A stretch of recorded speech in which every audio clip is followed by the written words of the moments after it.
பிரைசரால் கர்த்தருடைய நாமம் மகிமைப்படுவதாக. இயேசு கிறிஸ்து செய்த காரியங்கள் வச்சு நம்ம பார்ப்போம். கொலோசியர் 1 அதிகாரத்தில் 20வது வசனத்தை பார்க்கும் பொழுது, அவர் சிலுவையில் சிந்தின இரத்தத்தினாலே சமாதானத்தை உண்டாக்கி பூலோகத்தில் உள்ளவைகள் பரலோகத்தில் உள்ளவைகள் யாவையும் அவர் மூலமாய் தமக்கு ஒப்புரவாக்கி கொள்ளவும் அவருக்கு பிரியமாயிற்று.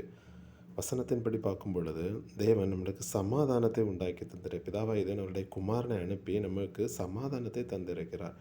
சமாதானம் ஏன் தேவை, எதற்கு தேவை அப்படி நம்ம பார்க்கும் பொழுது, ஏதேன் தோட்டத்திலிருந்து விழுந்த நான், அதாவது தேவன் எனக்கென்று ஒரு ஸ்தானத்தை உருவாக்கி வைத்திருந்த அந்த தன்மையிலேருந்து விழுந்தேன்னா, அப்போ நான் என்னுடைய சரீரத்தை நான் பார்க்கும் பொழுது, நான் எனக்குள்ளால ஒரு பூரணத்தன்மை இழந்துவிட்டேன். அதான் அவருடைய சாயலில் தேவ சாயல் உருவாக்கப்பட்ட நான் ஏதேன் தோட்டத்திலிருந்து தேவனுடைய வார்த்தைக்கு கீழ்ப்படியாமல் அதை சாத்தானுடைய வார்த்தைக்கு கீழ்ப்படிந்த பழத்தை புசித்தது நிமித்தம் எனக்கு உள்ளால என்ன தன்மைன்னா அவருடைய மகிமை நான் இழந்துட்டேன். தேவன் எனக்கு உருவாக்கி வைத்த அந்த மகிமையை இழந்தது நிமித்தம் ஏதேன் தோட்டத்தை வெளியில் தள்ளி வந்துட்டேன். ஏதேன் தோட்டத்தை தேவன் என்ன வெளியில் தள்ளி விட்டார். காரணம் என்னென்னா, ஒரு சமாதானத்தை இழந்து விட்டார். எப்படிப்பட்ட சமாதானம் அப்படின்னு பார்க்கக்கூடிய நேரத்தில் வசனத்தை பார்ப்போம். எபேசியர் 2வது அதிகாரத்தில் 15வது வசனத்தை நம்ம பார்க்கும் பொழுது, சட்ட திட்டங்களாகிய நியாயப்பிரமாணத்தை தம்முடைய மாமிசத்தினாலே ஒழித்து இருதரத்தாரையும் தமக்குள்ளாக ஒரு புதிய மனுஷனாக சிருஷ்டித்து இப்படி சமாதானம் பண்ணி. அப்போ காரணம், ஒரு பாவத்தன்மையில் விழுந்துட்டு. ரோமர் 8வது அதிகாரத்தில் 2வது வசனத்தின்படி, பாவம் மரணம் என்கிற ஒரு பிரமாணத்தினால நான் கட்டப்பட்டிருக்கிறேன்.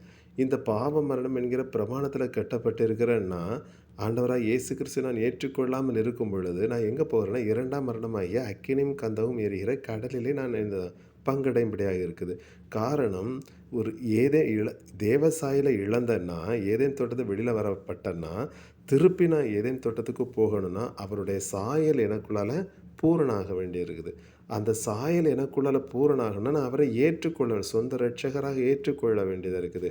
அதாவது அப்போஸ்தலர் 2வது அதிகாரத்தில் 24வது வசனத்தின்படி, தேவன் அவருடைய மரண உபாதிகளின் கட்டை அவிழ்த்து அவரை எழுப்பினார். அவர் மரணத்தினால் கட்டப்பட்டு இருக்கக்கூடாதாக இருக்குது.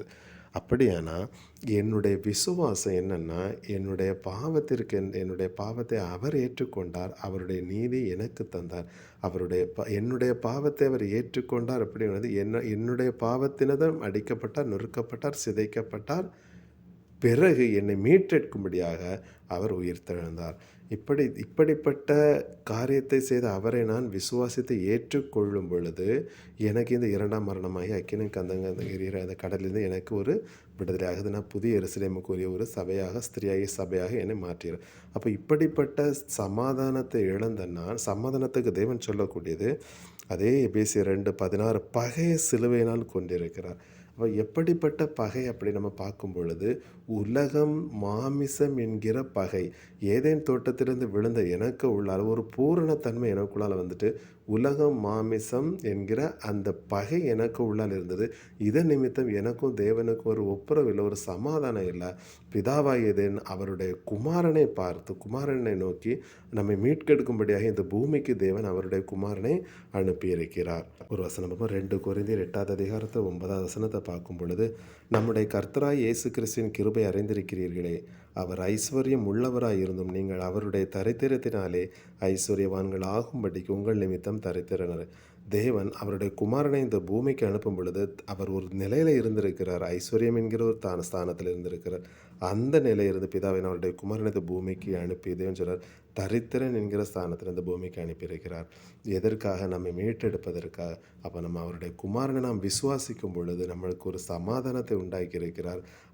அது எப்படி பகையை அவருடைய குமாரனை வைத்து அந்த பகையை அவர் சிலுவையினாலே கொண்டு இருதரத்தாரை என்ன பண்ணியிருக்கிற தேவனுக்கு, அதாவது ஒரே சரீரமாக தேவனுக்கு ஒப்புரவாக்கிற, இப்படி சமாதானத்தை உண்டாக்கி பிதாவாகிய தேவனோடு நம்மை ஒப்புரவாக்கி இருக்கிறார்.